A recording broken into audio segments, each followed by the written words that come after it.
অনন্য মামুন ৪ বছর আগে নির্মাণ করেছিলেন মেকআপ শিরোনামের একটি সিনেমা।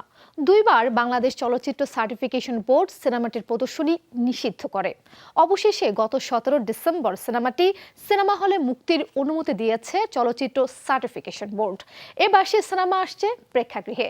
সিনেমা মুক্তির আগে মেকআপ নিয়ে হয়ে গেল ঘরোয়া এক আড্ডা আয়োজন। রূপালী পর্দার সম্মুখ এবং আড়ালের গল্প নিয়েই সিনেমা মেকআপ।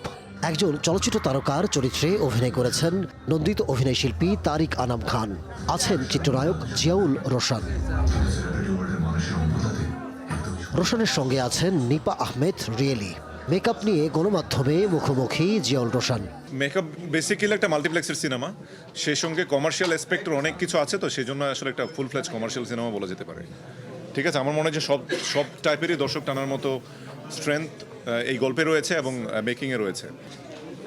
এই সিনেমাটি রিয়েলির ক্যারিয়ারের প্রথম সিনেমা। একদম সাধারণ একটা গ্রামের মেয়ে, যার মা বলতে পারেন বাসায় কাজ করে, ওরকম একটা সাধারণ মেয়ে থেকে সে সুপারস্টার হয়ে যায় এবং স্টারডমটা কিভাবে সে শুরু করে শেষ করে আমরা ওই ব্যাপারটা দেখতে পারবো এখানে। বারবার বাধা প্রাপ্তির পর এবার আলোর মুখ দেখছে অনন্য মামুন পরিচালিত সিনেমাটি। বর্তমান প্রেক্ষাপট এবং শোবিজ ইন্ডাস্ট্রির আলো ঝলমলে গল্পে 10 জানুয়ারি প্রেক্ষাগৃহে আসছে makeup. Ahmed Tauquir, showbiz tonight.